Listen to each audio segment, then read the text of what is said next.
Assalamualaikum warahmatullahi wabarakatuh.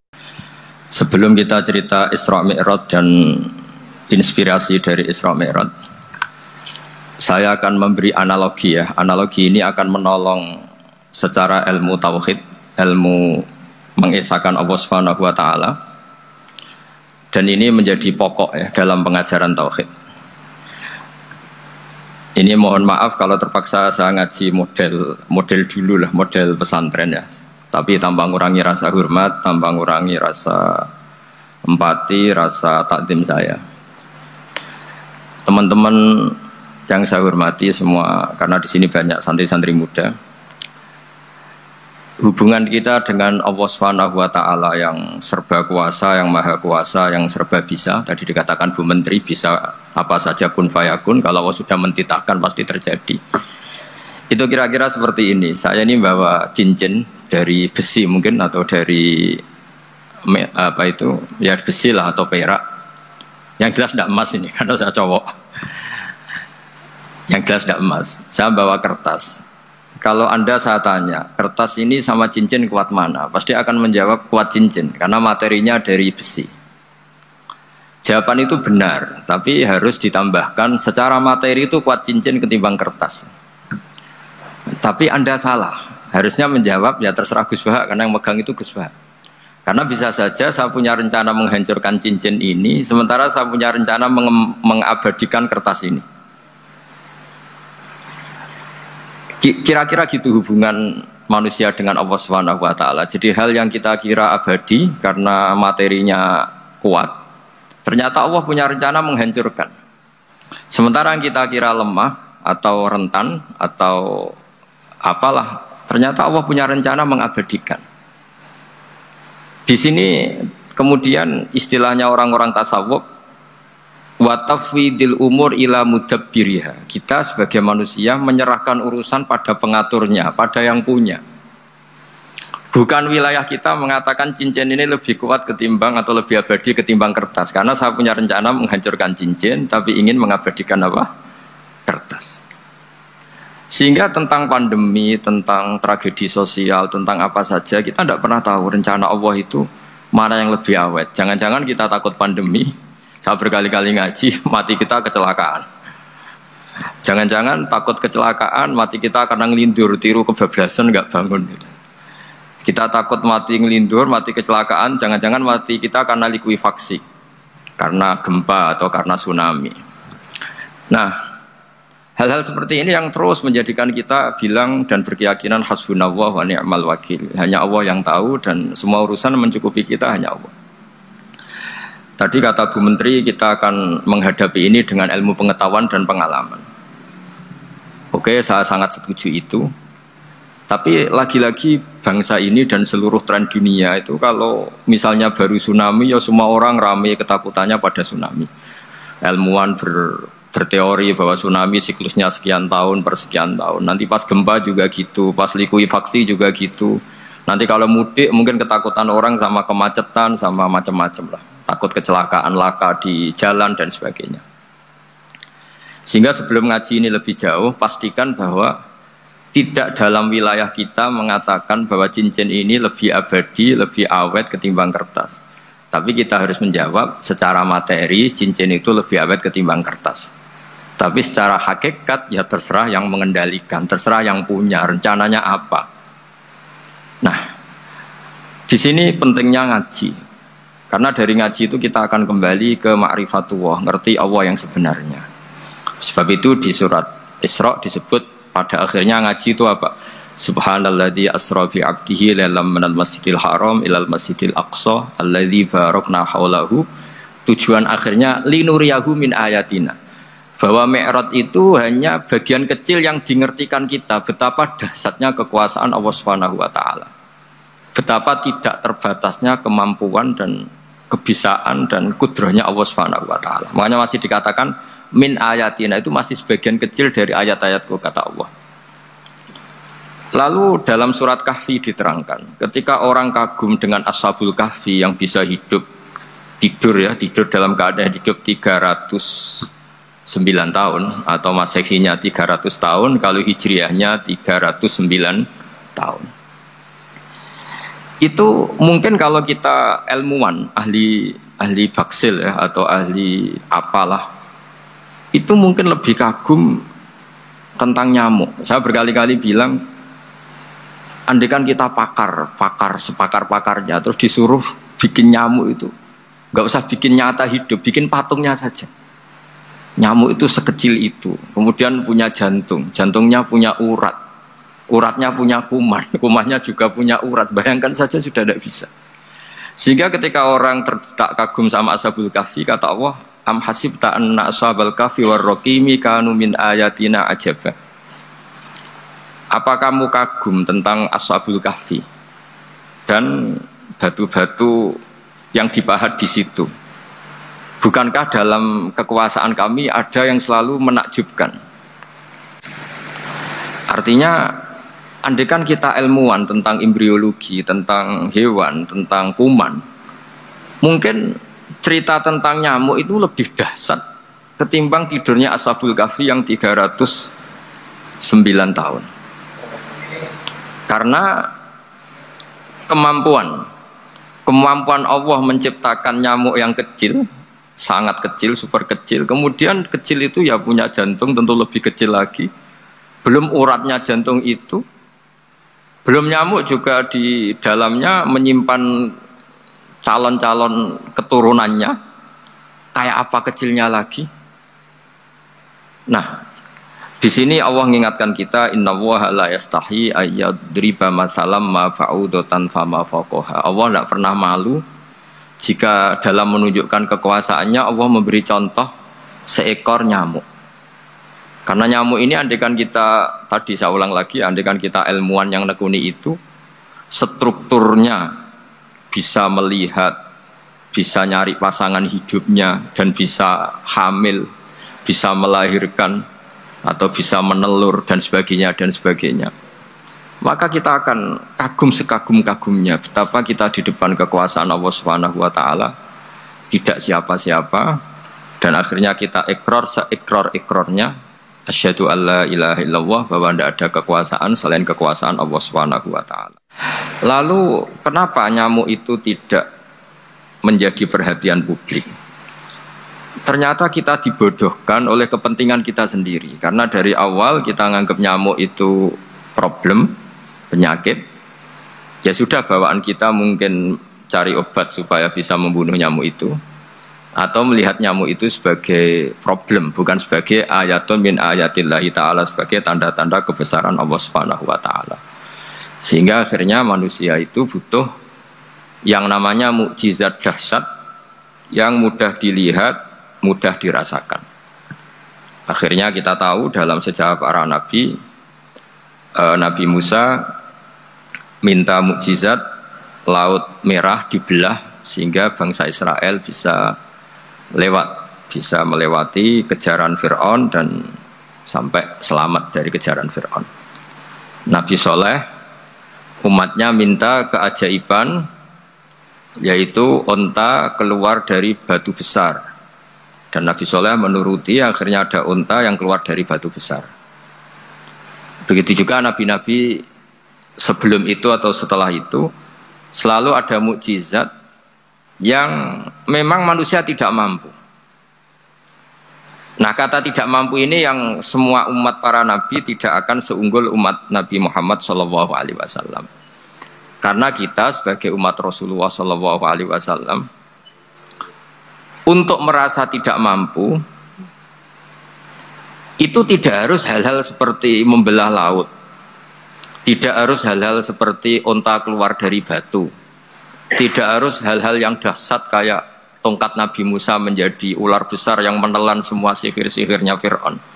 Kita sebagai umatnya Nabi selalu tiap hari bilang innallaha ala kulli syai'in qadir, hanya Allah yang mampu. Allah mampu atas segala hal. Melihat nyamuk kita iman, melihat hal-hal kecil. Karena kita ketika melihat nyamuk itu mesti kita itu kok hebat nyamuk, tanpa rapat, tanpa ada gaji dari Kemenku bisa populasinya dijaga. Padahal musuhnya banyak. Musuhnya nyamuk itu umat manusia yang katanya makhluk paling cerdas di dunia. Tapi tidak juga bisa menghabisi nyamuk. Mungkin mereka juga rapat terus untuk menjaga ketahanan populasinya itu. Jadi andai kan kita pakai ayat tadi, innallaha la yastahi ayyadriba masalam ma ba'udah. Allah itu tidak pernah malu untuk menunjukkan kekuasaannya. Cukup misalnya kita belajar tentang nyamuk. Sudah sekecil itu punya mata, matanya punya saraf, punya urat. Terus kecil apa? Sudah gitu nyamuk sendiri punya kuman. Kalau nyamuk sendiri kecil, terus kumannya sekecil apa? Terus organ tubuhnya seberapa? Ini sudah kedahsyatan yang luar biasa yang menjadikan kita iman. Innallaha ala kulli syai'in qadir. Allah sendiri yang maha kuasa. Sehingga kembali ke tadi, peristiwa Mi'raj yang super dahsyat pun kata Allah masih dikatakan linuriyahu min ayatina. Hanya untuk menunjukkan sebagian dari ayat-ayatku, bukan mewakili semua ayat-ayat kekuasaan Allah Ta'ala, tapi sebagian. Min itu tab'id sebagian. Lalu sebelum kita jauh belajar, kita sendiri juga, saya sendiri masih belajar. Kehebatan Rasulullah SAW, Nabi akhir zaman. Kenapa hebat? Itu diantaranya adalah karena mukjizat tongkat itu pada akhirnya diletakkan di museum. Orang melihat, terus gue gaya-gayanan kuat ke Turki atau bisa melihat langsung di museum. Dan setelah melihat kadang-kadang kita ragu masa tongkat ini betul itu. Kalau setelah misalnya yakin, bisa dipakai lagi enggak? Jadi hal-hal yang mengundang pertanyaan sekaligus keraguan. Beda dengan ajaran Rasulullah Muhammad SAW. Ketika Nabi cerita betapa kekuasaan Allah itu super dahsyat, buktinya ya nyamuk tadi. Kayak apa susahnya bikin nyamuk? Sudah kecil, punya organ tubuh tentu lebih kecil, punya urat lebih kecil lagi, punya kuman yang lebih kecil lagi, dan kuman itu juga punya organ tubuh lebih kecil lagi. Itu mbok kamu udah usah ke Turki, kamu hidup di kampung, di pedalaman, sudah menyaksikan Anallaha ala kulli syai'in qadir, bahwa Allah itu maha kuasa. Nah, ngaji bareng ya, ngaji seperti ini, saya termasuk kiai yang selalu berkampanye supaya orang ikrar seikrar-ikrarnya bahwa kita ini di tangan Allah Subhanahu wa taala. Saya kemarin-kemarin ngaji sama orang-orang Grab, juga barusan 3 hari yang lalu, 4 hari yang lalu ngaji sama teman-teman disabel atau difabel. Karena mereka kalau dibahasakan disabel gak mau, tapi komunitas internasional mintanya dis pakai bahasa S, tapi kita di Indonesia pakai difabel. Akhirnya kita tahu, ternyata orang yang kita kira menderita karena fisiknya, ternyata kadang lebih bahagia. Karena Allah bisa mengalihkan pikiran untuk positif. Saya berkali-kali guyon di depan para tamu. Saya pernah punya tamu itu perempuan gak cantik miskin lagi. Itu nyata ini. Gus doakan supaya suami saya kaya. Terus saya bilang, memangnya kalau sudah kaya ngapain itu? Ya paling tidak rumah saya diganti, mobil saya diganti. Tapi nanti akhirnya ngevaluasi Anda juga ingin diganti gitu. Karena setelah rumahnya mewah, pakai mobil mewah, pasti yang dievaluasi bukan rumah dan mobil, tapi Anda. Kok enggak pas ya wajah gini di rumah saya gitu. Kok enggak pas wajah gini kok di mobil mewah. Akhirnya ibu-ibu tadi sudah aku enggak jadi. Jadi mungkin barokahnya pandemi itu nanti Ibu Menteri itu jadi kelihatan hebat karena ada pandemi kok Indonesia bertahan itu. Tapi kalau nggak ada pandemi kan ya biasa aja, memang normal gitu. Kiai juga gitu, diuji santri yang kadang beling, umat yang nggak jelas. Itu memang ujiannya. Kalau nggak ada ujian ya nggak keren. Gitu.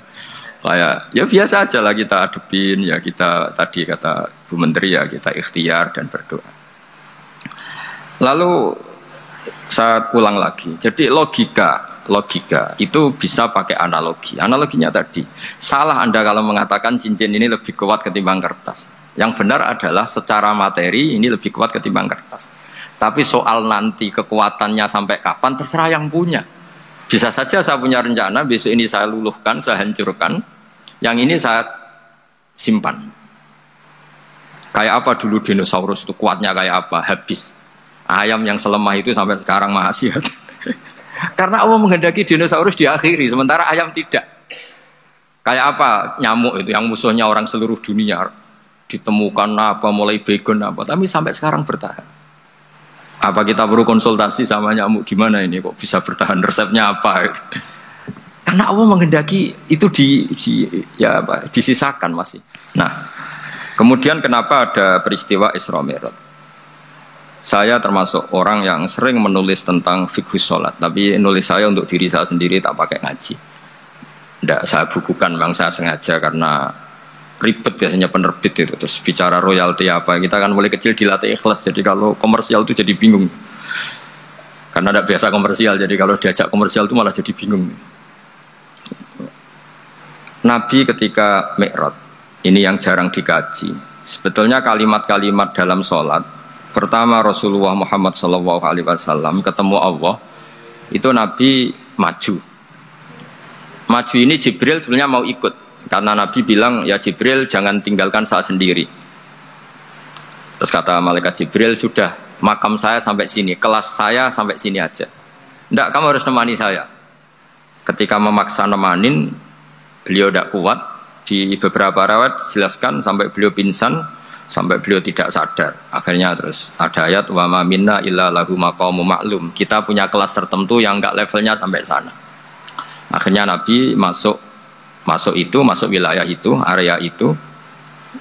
Dan Nabi ngendikan at-tahiyatul mubarakatus sholawatut thayyibatulillah. Kira-kira maknanya semua kehormatan, semua kebaikan, semua yang bersembah suci itu milik Allah Ta'ala.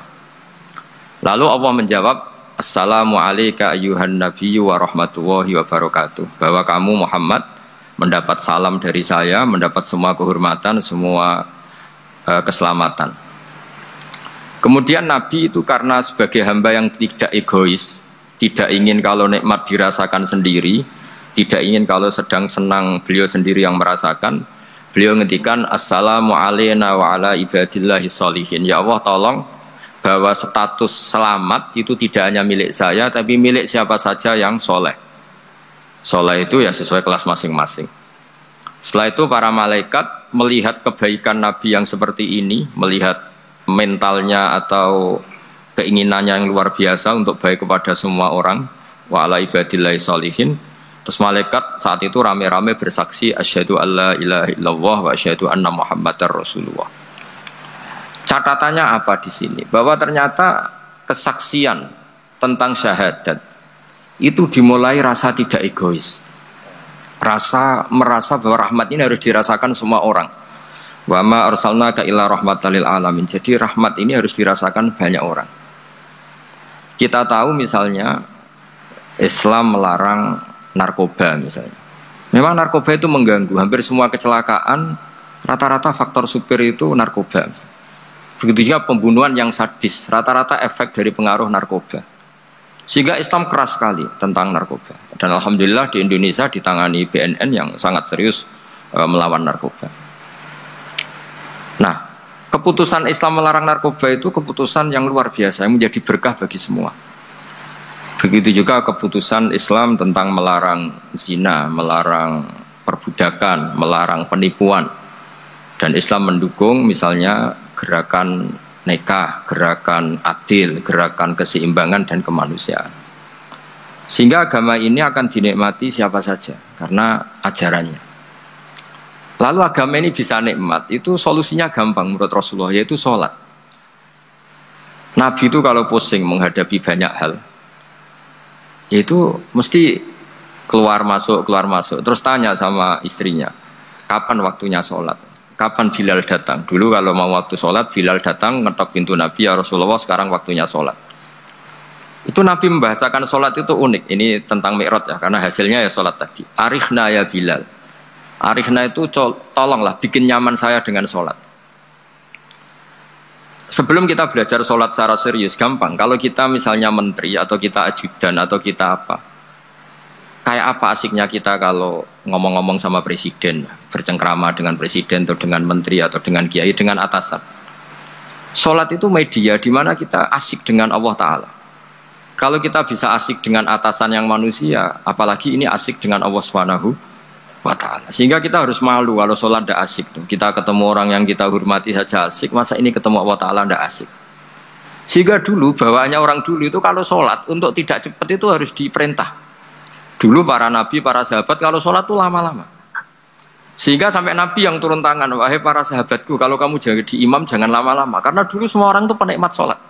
Sehingga untuk tidak lama itu nunggu diperintah. Kalau kamu jadi imam jangan lama-lama, kasihan makmumnya itu.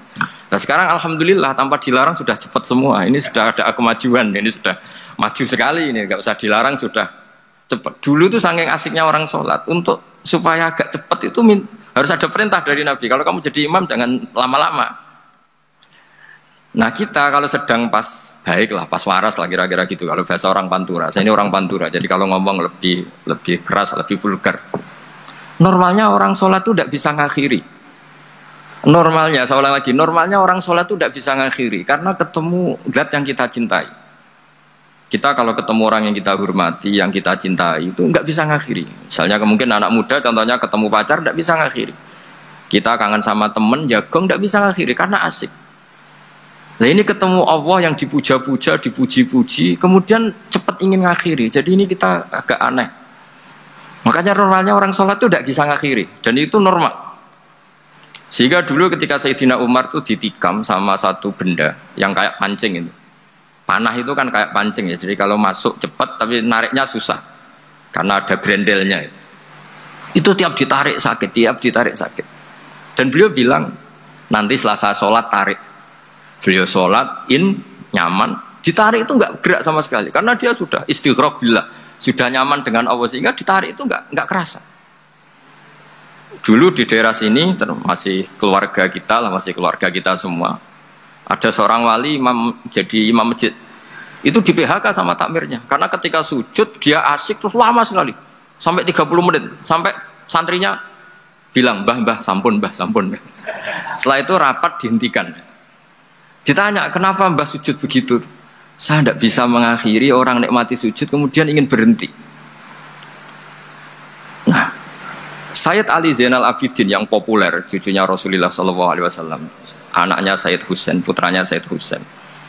Itu bapak saya kalau cerita, beliau itu sebetulnya sholat itu hanya ingin 2 rakaat. Setelah sholat 2 rakaat, ya Allah sebagai hadiah nikmat saya sholat 2 rakaat karena asik dengan engkau, saya akan syukur lagi sholat 2 rakaat. Akhirnya ketika nikmati sholat, dia sholat lagi 2 rakaat sampai akhirnya 1000 rakaat. Itu tanpa rasa capek, karena merasa keasikan. Masa momen seasik ini kemudian saya tinggalkan ya Allah. Akhirnya sholat lagi. Sehingga ada seorang wali ditanya, kamu ingin masuk surga? Tanya, di surga ada sholat enggak? Enggak ada kan? Wah kalau enggak ada sholat saya enggak masuk surga. Terus dibilang, ya sholat aja. Terus dia mau masuk surga. Kalau kita akan kebalikan, kita ini masuk surga itu sebetulnya kita ngawur sekali. Ngawurnya adalah, hore masuk surga, ada sholat lagi, gak ada puasa lagi. Jadi ini kan, kita ini jadi makhluk yang aneh. Jadi kita ini masuk surga senang karena sudah ada kewajiban apa? Sholat. Jadi ini agak aneh. Sesuatu yang menjadikan kita masuk surga, tapi sesuatu yang kita benci setelah masuk surga. Asiklah di surga karena ada sholat. Nah, apapun kondisi kita harus latihan kita entah seberapa kadarnya ingin niru Rasulullah SAW ketika ngendikan wa qurratu aini fi sholat, nyamanku hatiku tentram kalau saya pas sholat. Sehingga tadi sudah saya katakan tadi, dulu itu untuk menghentikan sholat itu susah, sampai Rasulullah sendiri yang merintahkan, hei para imam kalau sholat jangan lama-lama. Kalau sekarang andai kan Nabi hidup di zaman sekarang pasti tidak ada pengumuman itu. Karena semuanya sudah cepat ya. Malah super kilat itu. Ada yang terawih 20 rakaat hanya berapa? 8 menit dulu. Itu kan 7 menit itu. Nah kalau sampean tanya saya, kenapa sholat begitu asik? Yaitu tadi kita diajari analogi. Analogi itu ya kias. Jika kita bisa asik ngomong sama orang yang kita cintai, bisa orang tua, bisa anak, bisa cucu, itu rasanya mengakhiri itu nggak bisa. Karena bawaannya asik gitu. Apalagi ini kita munajat bercengkrama dengan zat yang kita butuhkan sebelum kita ada, sampai setelah kita ada, sampai setelah kita tidak ada. Kita semua akan hasbunallah wa ni'mal wakil. Sehingga dulu bawaannya orang dulu itu, saya cerita sedikit. Ada orang mau meninggal, namanya Umar bin Abdul Aziz, itu Khomisul Khulafa, orang yang terkenal adil. Ketika mau meninggal, senangnya bukan main. Ditanya, kenapa engkau senang? Memangnya kalau saya mati mau kemana? Ketika saya hidup dengan segala nikmat itu ya karena Allah Ta'ala. Saya nanti mati ke zat yang sama, dikelola oleh zat yang sama, yaitu Ar-Rahman Rahim. Dulu saya disayangi Allah, paling selamati juga disayangi Allah. Karena yang jadi Tuhan selamati, Tuhan yang sama ketika di dunia, yaitu Rahman Rahim. Cerita legenda yang lebih dasar dari itu, masyhur itu Jalaluddin Ar-Rumi. Ketika dia mau meninggal, semua muridnya nangis, beliau marah. Kenapa kamu menangis? Ya karena guru mau meninggal. Kamu itu ngawur sekali. Saya ini sudah lama menunggu hari seperti ini, bisa ketemu zat yang saya cintai, malah kamu menangis. Ayo kamu nari sebagai pesta kematian saya. Tapi ini nggak bisa ditiru ya, karena kalau kita niru nggak usah dilarang juga nggak bisa niru kayak kita. Cuma saya maklumatkan jangan ditiru, meskipun nggak usah dilarang juga nggak akan bisa niru. Sehingga orang-orang dulu itu bawaan kalau mau kabundut itu ya asik. Rasulullah Shallallahu Alaihi Wasallam ketika mau wafat, intaqala ila rafiqil a'la, itu ditanya sama istri-istrinya. Lalu engkau mau kemana? Terus kata Nabi, sebelum sekian hari, beliau setiap khutbah ngendikan, ini ada hamba yang disuruh milih Allah antara di dunia dan bertemu Allah. Kalau kamu jadi hamba itu milih mana? Di dunia yang penuh problem ini, apa milih ketemu Allah yang Rahman Rahim? Yang hubungannya dengan kamu itu ngasih dan ngasih. Kamu tidak mungkin kan hubungan dengan Allah memberi, kamu bisa apa? Kita hubungan dengan Allah pasti hanya mendapat. Dikasih nyawa, dikasih oksigen, dikasih bumi tidak bayar, dikasih air juga tidak bayar. PDAM dikelola siapapun bayar, oksigen di rumah sakit bayar. Hubungan kita dengan Allah tidak pernah bayar oksigen, tidak pernah bayar sewa bumi. Punya kolam renang laut seluas itu ya tidak pernah bayar. Udah gitu kolam renangnya menghasilkan ikan. Kalau kita kan semuanya utang jasa sama Allah, dan reputasi Allah itu dengan kita hanya memberi, tidak pernah meminta. Akhirnya hubungan-hubungan inilah yang menjadikan terus. Semua sahabat jawab, ya kalau kita jadi hamba itu pasti milih Allah lah. Jadi Nabi itu saking pinternya orang, supaya orang siap dengan keberangkatan beliau itu dibikin satu taksis, satu apa? Kalau orang Jawa bilang itu dikai persemon, dikai mukaddimah. Supaya orang-orang itu siap kalau Nabi ngendikan. Kalau kamu seorang hamba disuruh ketemu Allah sama hidup di dunia yang fana ini, milih mana? Ya milih ketemu Allah. Ketika akhirnya Rasulullah wafat, ternyata orang itu adalah Rasulullah. Ya akhirnya sahabat bilang, ya iyalah masa dengan kita sama Allah milih ketemu kita, pasti milih ketemu Allah. Nah, sholat itu mi'rajul mukmin. Sholat itu adalah cara seperti itu. Kita manja dengan Allah meskipun dengan segala problem, ketika itidal kita tetap memaklumatkan Rabbana lakal hamdu mil'us samawati wa mil'ul ardi wa mil'u ma syi'ta min syai'in ba'du. Engkau zat yang selalu layak dipuji di langit maupun di bumi. Dan langit bumi ini karena terbatas masih ditambahi wamil umasyi tamin seimbadu, dan seluas apa saja engkau kehendaki. Apapun hebatnya langit bumi ini tetap terbatas, ada ruang dan waktu. Makanya ditambahi wamil umasyi tamin seimbadu, dan segala puji ini memenuhi semua yang engkau kehendaki. Saya berkali-kali bilang kalau hubungan dengan Allah nyaman, caranya gitu. Kalau kita sakit bayar oksigen, kalau kita butuh air bayar PDAM. Allah itu tidak pernah nyuruh kita bayar. Apa saja hubungan dengan Allah. Nah, sholat itu maklumat bahwa kita apapun problemnya, alhamdulillah rabbil alamin. Kita maklumatkan terus bahwa kita bersyukur. Lalu kita Rabbana lakal hamdu. Makanya saya sering kalau disuruh Gus doain supaya pandemi cepat berlalu. Saya ini kan kalau kiai ya, kiai itu tidak apa ya. Saya pernah di Jogja pas gempa. Ya orang-orang ya susah, saya ini caranya susah saja sampai tidak tahu, karena bukan karena sombong ya, karena ya mau apa gitu, memang nggak bisa apa-apa kan kita manusia. Jadi saya mohon sholat ini jadi media yang luar biasa. Jadi di antara makalah Imam Syafi'i paling terkenal itu fasihan idama kana fi dzikri rabbih wa fi ma siwahu kana fin nasi ajama. Orang baik itu orang yang fasih. Fasih itu lantang dan cerdas dan vulgar dan nyaman ketika ngomong tentang Allah. Salat itu semua hubungan kita ngomong dengan Allah. Misalnya kabira walhamdulillah katsira, hanya engkau yang maha besar ya Allah. Orang yang katanya terkuat di dunia karena presiden superpower misalnya, nyatanya waya mati ya mati, kalau nggak makan lemes. Jadi orang kita sadar, yang katanya orang terkuat paling hebat, kalau nggak makan lemes. Artinya ternyata hanya sekuat itu. Dia bisa instruksi seluruh dunia misalnya untuk apa ya. Tapi coba apa dia kuat gak makan 2 hari. Makanya hikmah puasa itu orang tahu. Ternyata makhluk yang paling mulia itu manusia. Kalau nggak makan nasi satu piring tuh ya mati. Berarti hidup nasi sama manusia. Nanti kalau nasi bilang, saya tidak butuh kamu, tapi kamu butuh saya, itu habis kita sudah. Makanya ketika ada orang yang mempertuhankan manusia, itu Allah cara menafikan itu hanya bilang, kana yakulanit to'am. Yang kamu tuhankan itu makan. Hanya makan itu kalau dia tidak makan lemes. Jadi kiai itu atau manusia-manusia yang dekat Allah al-arif billah itu ketika mengatakan kabira walhamdulillah katsira subhanallahi bukrata wa asila itu kelihatan. Makanya Quran kalau mencibir kita, falola in kuntum ghaira madinin tarji'unaha in kuntum shadiqin. Kalau kamu merasa dikjaya, mbok jangan mati, mbok jangan tua. Sudahlah hidup terus. Dikjaya kok mati gak keren. Orang top kok mati itu gak keren. Jadi apa cara gojlek tuh ya sudahlah kalau kamu hebat jangan mati katanya. Nah, sholat tuh mengingatkan itu terus. Sampai kita bilang inna sholati wa nusuki wa mahyaya wa mamati lillahi rabbil alamin. Gusti, saat ini saya ikrarkan hidupku, matiku semuanya terserah Engkau. Nah, lagi-lagi tadi ketika kita bilang cincin ini lebih kuat ketimbang kertas, Anda salah. Karena itu hanya secara materi. Kuat tidaknya terserah yang mengendalikan. Karena saya punya rencana menghancurkan cincin ini, besok mau saya lebur, sementara saya mau mengabadikan kertas ini. Nah, disinilah terus kita diajari misalnya di surat Yasin yang populer, Allah itu siapa? Allah itu subhanalladzi biyadihi malakutu kulli syai', yang mengendalikan semua sesuatu.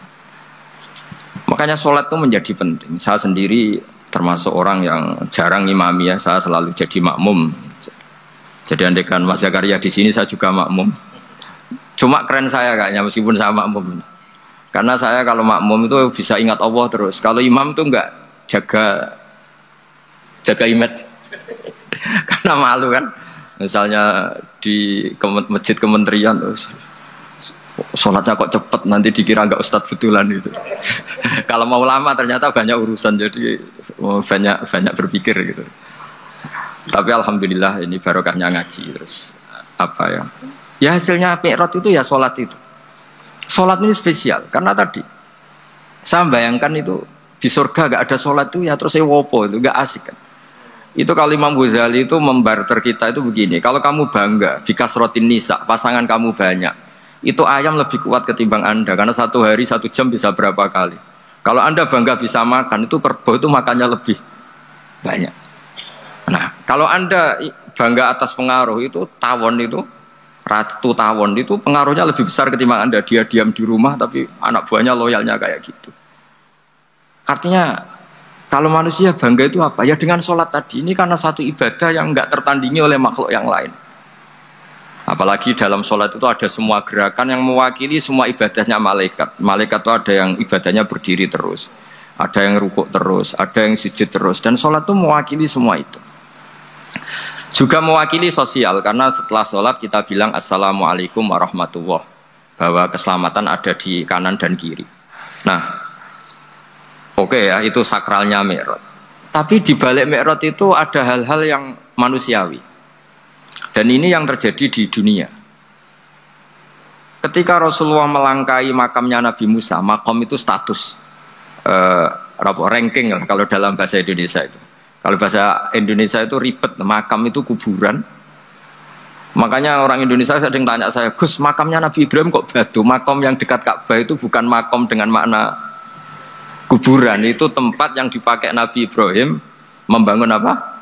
Ka'bah. Coro Jawa pancatan itu. Nabi Musa itu gak terima, komplain sama Allah. Ya Allah, ini lebih junior ketimbang saya. Kenapa makamnya melangkai saya? Ini tidak fair. Jadi di mana-mana manusia itu kalau disalib junior itu ya tidak terima. Ya ada manusianya. Terus ditanya sama malaikat Jibril, kenapa kamu gak terima? Ini orang Israel, kadung ngira saya ini nabi paling top. Ini kalau sampai konangan saya kalah sama Muhammad tuh malu saya kata. Jadi artinya ya ada sisi manusia. Itu ada kitabnya saya. Terus ya tapi memang Nabi Muhammad lebih top ketimbang kamu. Memang dia nabi pilihan, Sayyidul Awalin wal Akhirin. Oke, kalau saya kalah dengan dia gak apa-apa. Tapi umatnya jangan ya.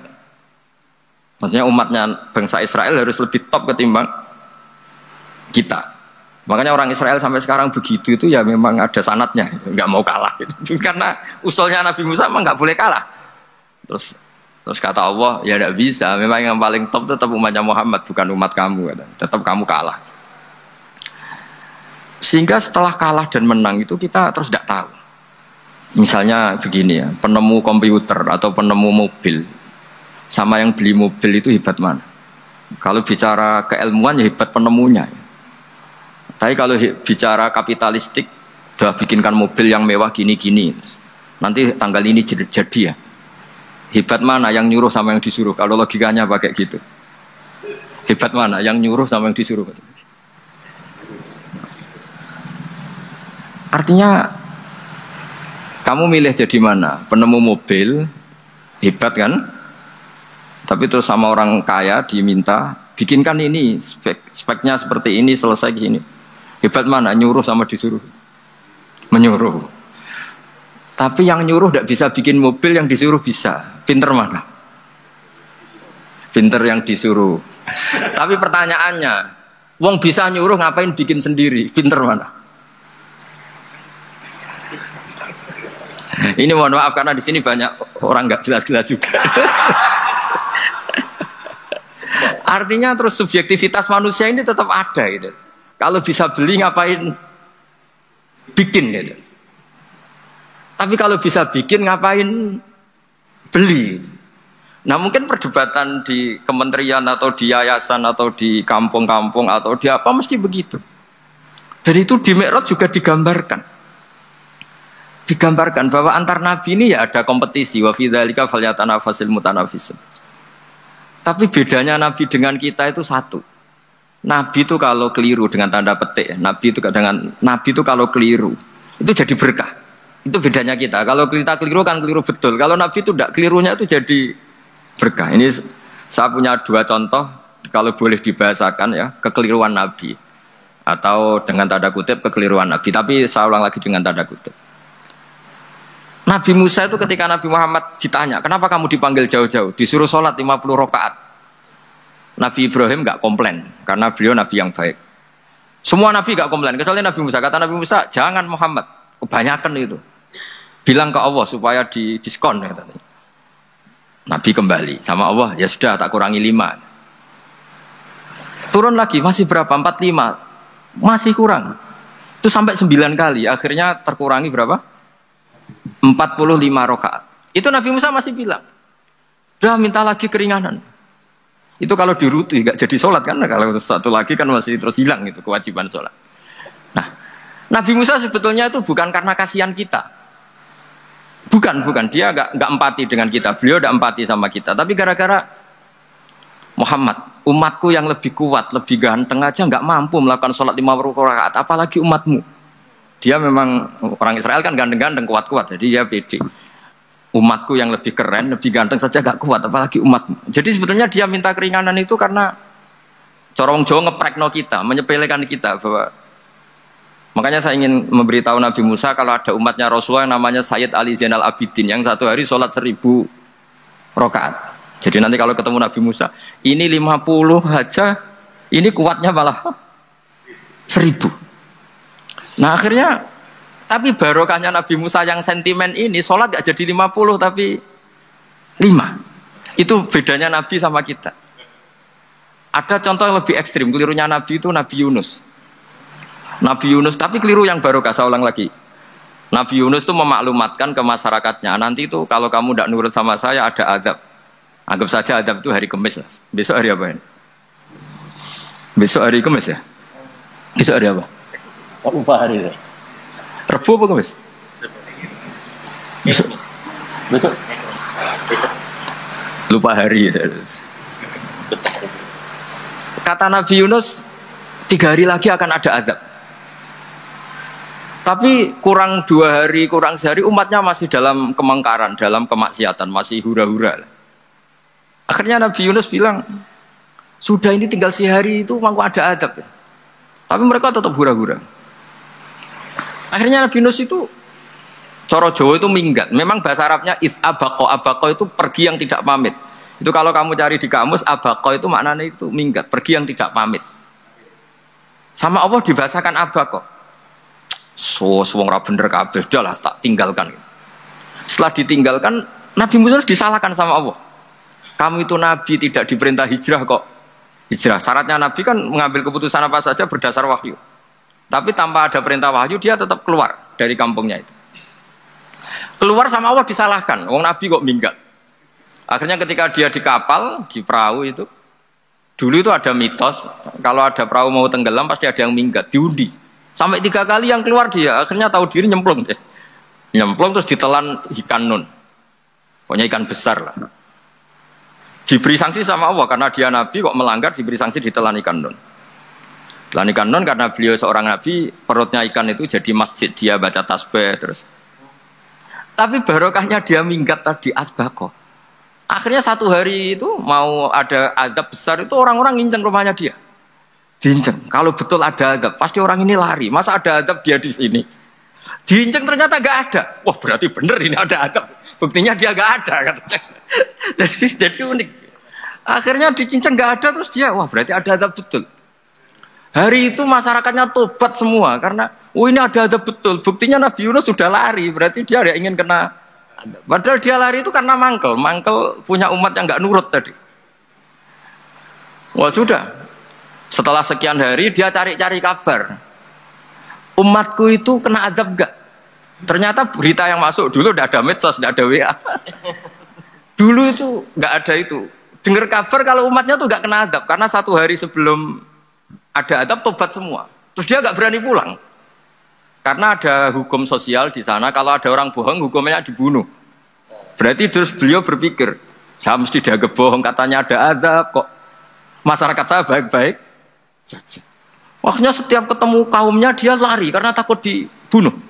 Ternyata kaumnya sudah iman semua, mau ngejar dia dijadikan imam. Akhirnya, oh iya. Jadi itu bedanya Nabi sama ndak. Jadi Nabi itu kalau kelirunya itu barokah. Makanya kita tidak usah ikut keliru, karena keliru kita ini pasti tidak barokah itu. Ya musibah itu. Jadi dulu ceritanya Anting juga gitu. Yang namanya istri 2 itu kan cemburu. Pertama Nabi Ibrahim punya istri namanya Sarah. Terus lama-lama karena belum punya anak, terus sama Sarah sendiri yang nyuruh supaya nikahi Hajar. Setelah punya anak cemburu. Terus kata Sarah, pokoknya saya nggak terima kalau kamu tidak ngelukai Hajar. Mulai dulu lelaki itu sudah pinter ngotak-ngatik. Kalau dilukai pipinya nanti tidak cantik. Apa ya? Yang penting ngelukai tapi tetap cantik. Terus ada Anting itu. Anting itu dulu ceritanya itu dilukai tapi tambah cantik. Nabi Ibrahim akhirnya melukai. Seneng Sarah karena sudah dilukai. Ternyata barokahnya dilukai itu jadi Anting yang mempercantik perempuan. Padahal melukai istri itu kan tidak boleh. Tapi ini Nabi, ada saja cara yang dipilihkan Allah untuk, ya tadi, keliru saja barokah. Itu bedanya Nabi sama kita. Makanya disebut mimbabi hasanatil abrar sayyatul muqarrabin. Jadi Nabi itu sama seperti Nabi Adam. Nabi Adam itu dilarang Allah, nggak boleh makan khuldi. Akhirnya makan terus harus hidup di dunia, terus jadi dunia seperti ini. Tapi itu menjadikan harapan seluruh dunia bahwa Allah itu maha baik. Ketika ada yang diberi sanksi, tetap diminta tobat dan dianjurkan tobat, dan Allah berjanji setiap yang tobat pasti diterima. Sehingga terus kita sampai sekarang nggak pernah putus asa karena sudah diberi contoh bahwa bapak kita yang pernah salah dijanjikan tobat dan Allah pasti menerima tobat itu.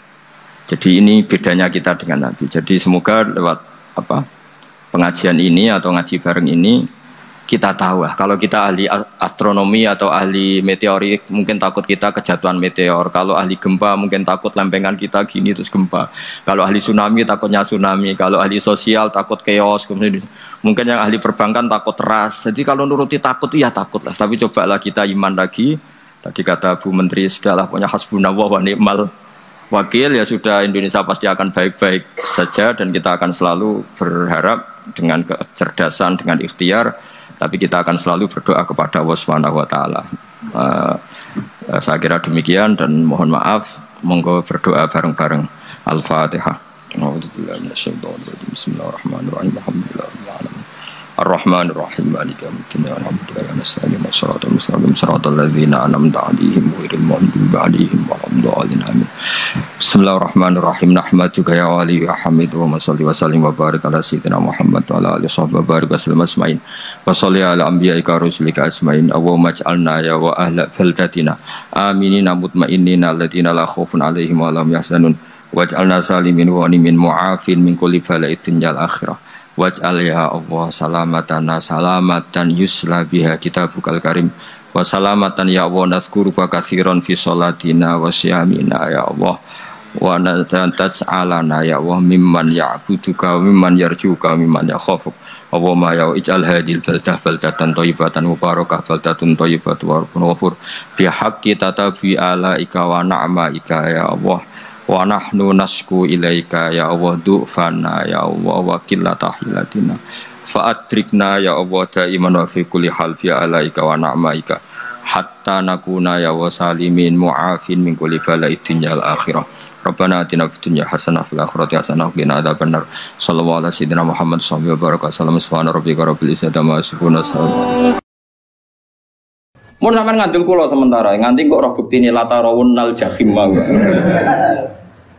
Kan dalam tradisi Allah itu kan sunnatu ada asiklah wa naktubu ma qaddamu wa atharum. Ya tengene Yasin apa wa naktubu ma qaddamu wa atharum. Amal yang saya tulis adalah amal-amal mereka dan asar. Asar itu labet. Labet itu bekas. Bekas itu maknane nak ning perilaku itu sunnah, petilasan. Atau sistem sosial yang terbangun oleh orang tertentu kemudian mengasar ada bekasnya ila yaumil kiamah. Misalnya begini, ini rumah ya. Saya misalnya di bapak apal Quran terus mulang santri sing ra di dhuwit ora iso salam template pokoke kiai dadi mulang ikhlas ora usah kompensasi. Akhirnya saya malu pokoke mulang ora usah arep-arep dikei dhuwit. Kalau kita berhasil mengasarkan begini berarti kok angger sing seneng aku nak ngaji ya ikhlas. Meskipun Allah punya adat sing ikhlas ya tetap di rumah pangeran. Tapi sekali kayak di asar baru ngaji golek ilmu angel, kudu sing ngaji bayar. Ben kulino ngregani ilmu. Muridnya ya pikiran ngono. Mergo dididik ngono. Sedurunge diwatak ngono bareng. Dadi terus panjang. Nah, mulane ngendikane Kanjeng Nabi dan itu diikuti semua ulama riwayat bil makna. Tuba liman mata wa matat ma'hu dzunubu. Masyhur tengene kitab-kitab. Tuba liman mata wa matat ma'hu dzunubu. Bejo wong sing mati lan saat mati ya mati juga bisa dosane. Aja kok mati dosane ra mati. Misalnya kowe sing gawe pergemuan, kowe mati tapi kan iku jek aktif. Mergo kowe pendiri penggermuan. Jadi lokalisasi iku sing gawe kowe wis mati kan gak iso dosa. Tapi kowe sing mendirikan iki ya dosa terus ila yaumil qiyamah. Mulane elek-eleke wong mati tapi dosane ra melok mati. Jadi beja-bejane wong mati sak dosane yo mati. Yang mau siale tidak para pendiri mau tidak para. Kok sampean ini bar mati yo bar wis. Kecuali mau sing pendiri-pendiri wae iku abot. Makanya kamu jadi orang liberal itu bahaya. Mulane nek dadi Islam liberal ora nulis buku, iso wae ketua tobat dadi Islam khusyuk, tapi bukumu logika liberal kadung mbok tulis. Tiap orang liberal bersanad sama buku Anda, padahal ketua to wis tobat. Kowe mati tapi dosa gak mati. Mulane rasa ngarang buku kan bahaya iku. Mergo dene ngarang buku keliru, dene mati. Bukune cek dino. Jadi paham ya, itu juga termasuk wanak tubuh maqaddamu wa. Begitu juga ning barang apik. Misalnya kalau di tradisi ngaji sampean seneng pangeran tenanan, terus sampean tanam ning anak ning murid. Ya bodoh, akan saya dapat ganjaran ila yaumil qiyamah. Itu kan sama diulang 2 kali oleh Nabi. Man sanna sunnatan hasanatan yafalahu ajruha wa ajru man amila biha ila yaumil qiyamah. Tapi ya sama wa man sanna sunnatan sayyatan fa ali wisruha wa ajru man amila biha ila yaumil. Lah itu jenenge wanak tubuh maqaddamu wa atharu. Dosa iku yo ditulis lan sak bekase. Amal apik yo ditulis lan sak bekase. Nah, sekarang asari sujud itu yang mana? Ya senaros pokoknya Nabi ngendikan nariku ra doyan asar sujud. Terus pertanyaan yang lebih ekstrim gini. Ora doyane iku jajal apa min awalil amri ra doyan? Muga-muga min awalil amri ra doyan. Jadi bareng rokok roh kue, terus kue tahu sujud makmum Mustafa. Oh Gusti tahu sujud, mboten doyan kula ampun mriki wah bejo nang kene. Apa ora doyan maknane ora doyan ngelek tapi doyan ngicipi. Dadi ora diuntal tapi dicipi. Lah iku wong mukmin sing kakean dosa iku. Ya men rokok ora diuntal tapi dikeleti terus. Wah ya tetep lara kan, tetep lara. Tapi lumayan karena ada asaris. Lane adinu ar-riwayah, ya agama iku riwayat. Nek Nabi ngendikan rokok lamangan asar sujud, kowe kudu yakin rokok lam takul asar sujud. Gue piye carane kita harus penting kowe ngekek-ngekekno sujud ning pengira. Lane wonten Syarifah iku alim jenenge Syarifah Aisyah As-Siddiqiyah. Iki sing diceritakno kitab Masyarur Rawi. Niku nak ndonga ngeten, ya Allah, jika nanti saya masuk neraka, maka neraka ini akan saya maki-maki sebagai makhluk yang paling tidak sopan. Kalimat la ilaha akan saya tenteng di neraka-neraka. Iki lho neraka ora sopan. Wong kalimat la ilaha kok diobok. Lah ya kowe iso mbayangno makhluk ora sopan mbek pengiran. Lah yo ngono kalimat la ilaha kok di. Gusti niki lho neraka. Wani mbek kalimat.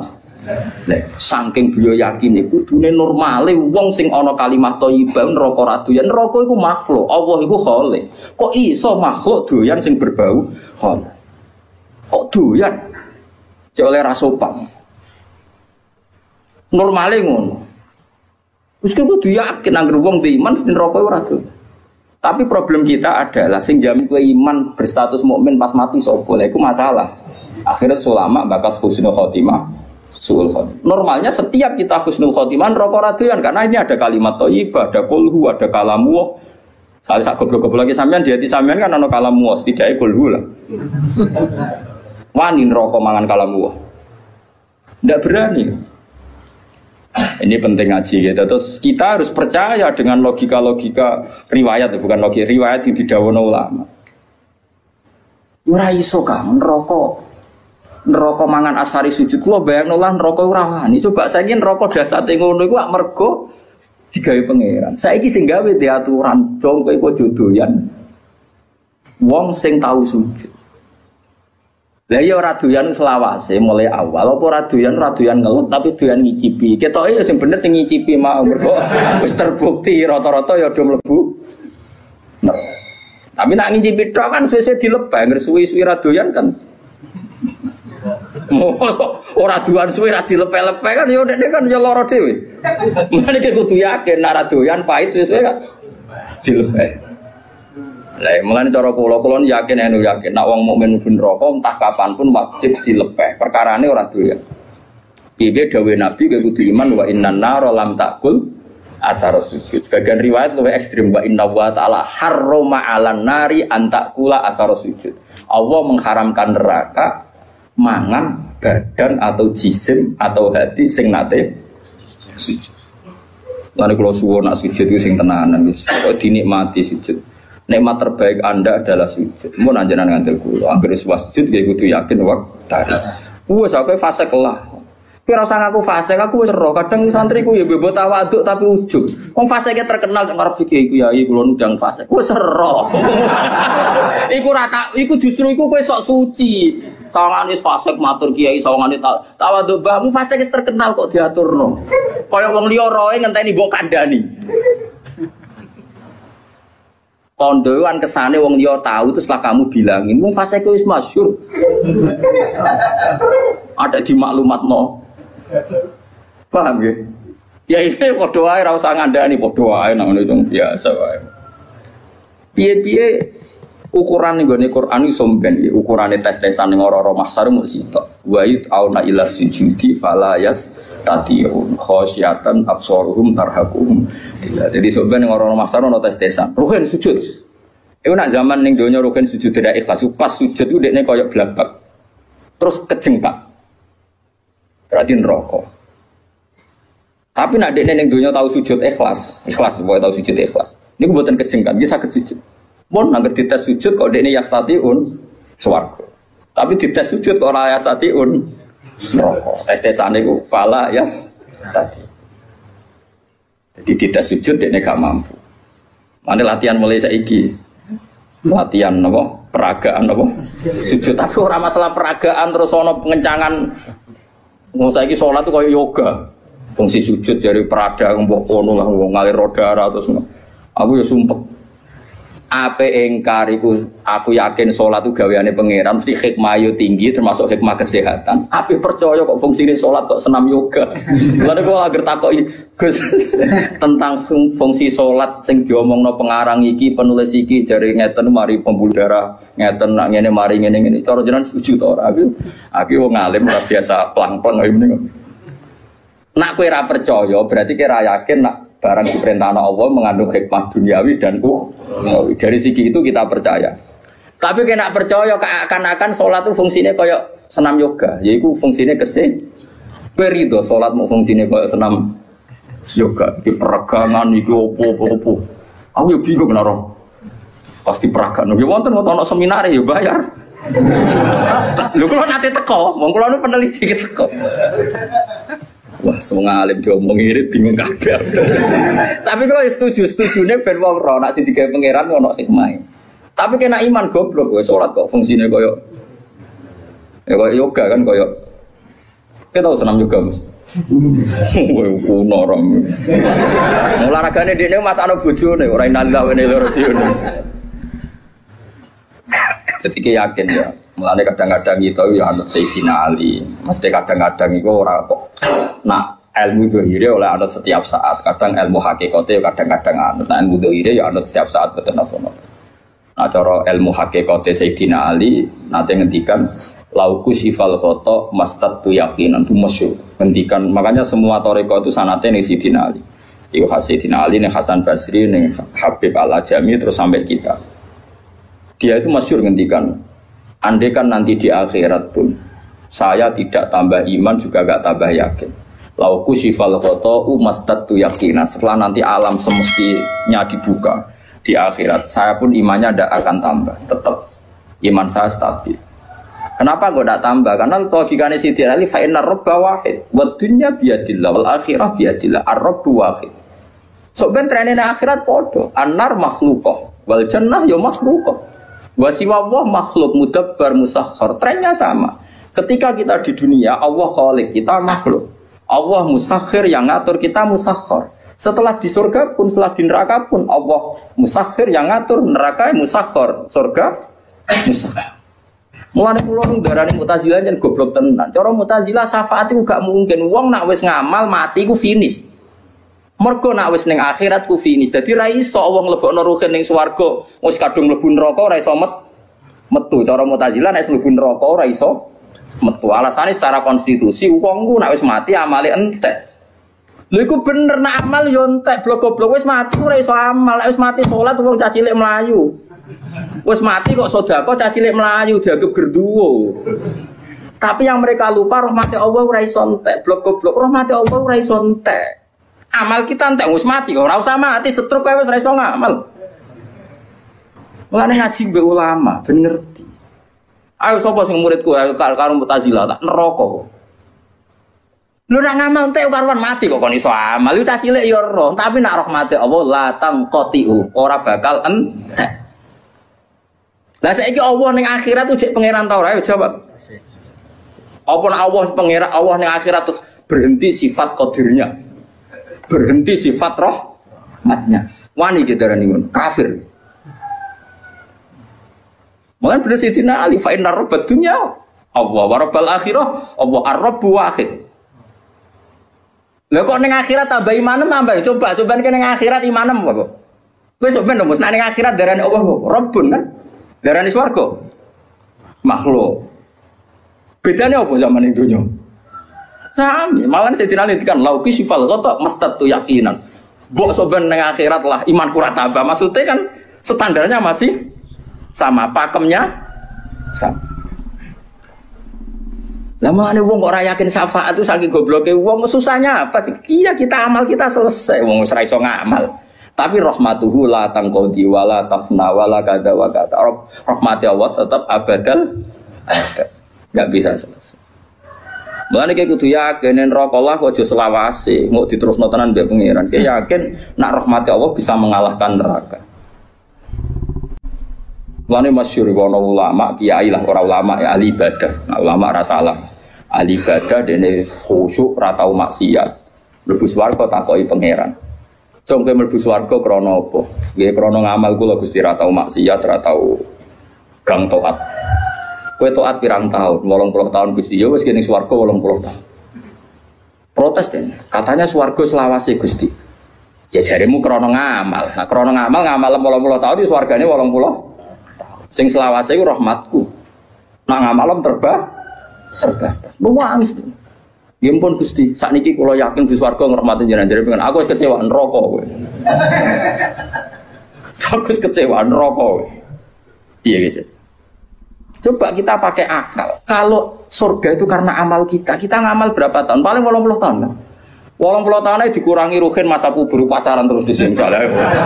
Terus tua-tua khusus kadung utangi akeh. Ora kan Mas bulet. Coba ayo cilik ora apa-apa kan ya. Puber pacaran gitu. Terus omah-omah nerantara bojo anak. Wis dosa tok iki. Pas tua khusyuk utang wis kadung akeh. Nyaur sak kangelan. Wong utangi bojo ya utangi anak. Pas sampai tenanan ibadah, pas awak wis nyeri, wis linu. Misalnya kowe zaman nom, mesti iso sujud ku metek tenan. Wis tuwa ape metek kowe ra iso. Artinya 80 tahun dikurangi bercak-bercak. Pokoknya kena berang tahun kan, ngamal kira-kira sapa pangeran. Ana 2 tahun.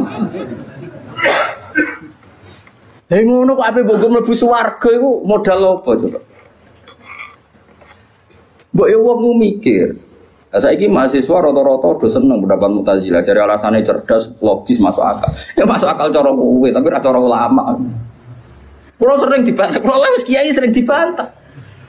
Kan enggak lucu, Gus. Orang sudah mati kok dapat amal. Dia kan sudah tidak bisa amal. Kalau enggak bisa ngamal ya terputus amalnya.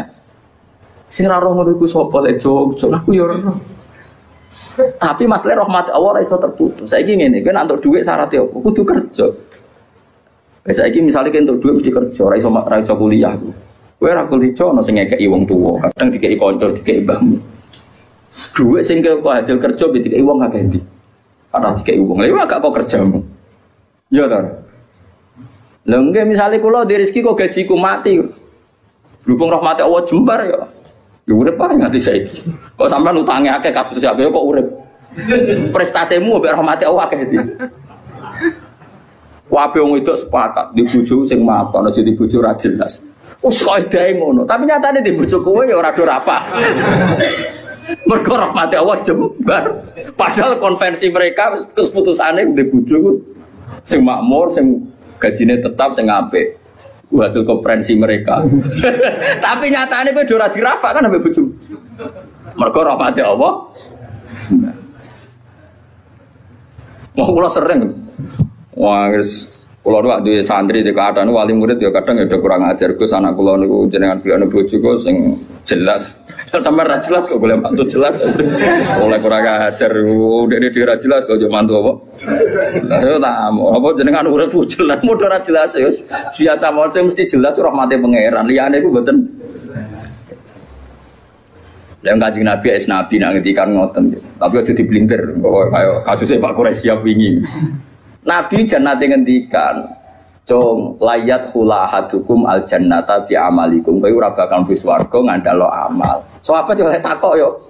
Wala anta ya Rasulullah meskipun jenengan pun demikian aturannya. Iya wala aku pun demikian. Terus Nabi terus dawuh illa ayyataghammadan ya wa bi rahmati kecuali saya dilingkupi rahmat sak Kanjeng Nabi sing jelas amale apik maksum sangka dosa wae mlebune swarga mergo rahmate Allah. Kok kowe bercak-bercak kaya puber tau tang ra nyaur tau kowe tau.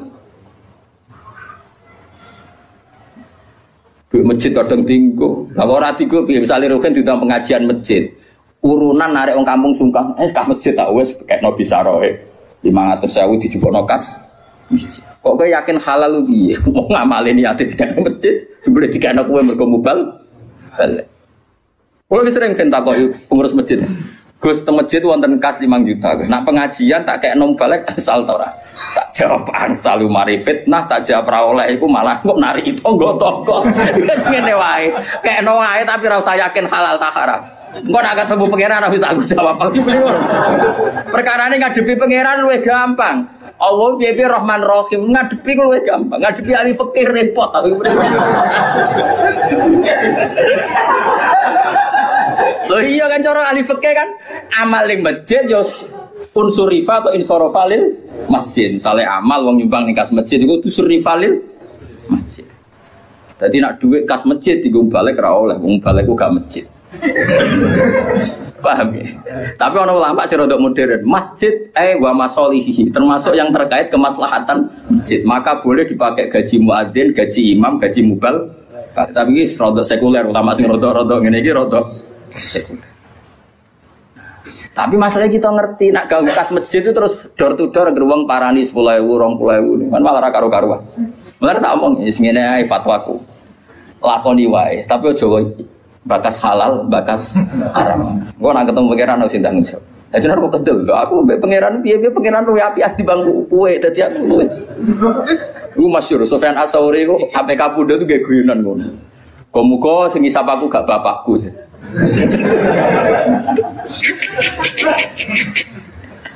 Orga Sufyan Ats-Tsauri gurune Imam Syafi'i. Ane negara Ikhya itu ora madzhabul arba'ah tapi madzhabul khamsah. Ikhya itu merilis madzhab setelah madzhab 4 itu al-khamis madzhab Sufyan apa Ats-Tsauri, tapi ila annahu indarusa, tapi ini sudah habis karena enggak mudawan, enggak di buku.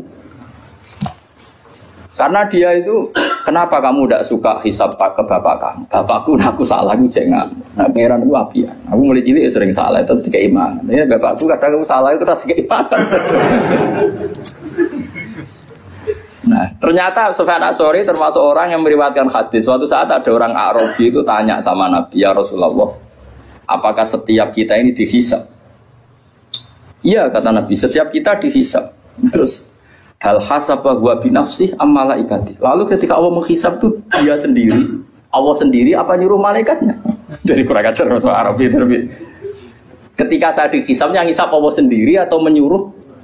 Nabi jawab, la binafsi. Allah menghisab dengan diri sendiri. Oh, Arabi guyu-guyu ngakak. Wah, bagus lah kalau gitu.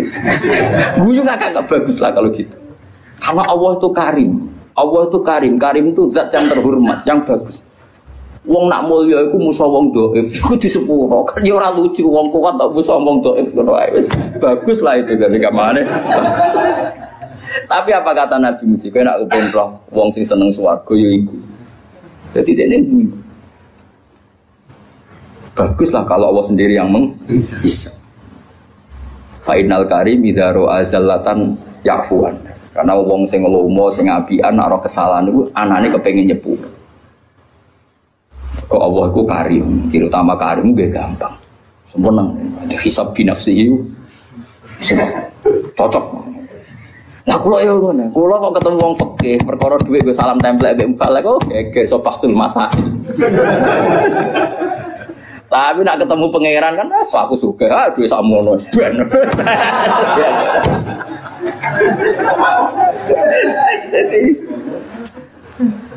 Jadi ngadepi pangeran luwih gampang, yakin. Ora kok krana kita nyepelekno gak saking husnudzon kita jen apa kan luwih gampang.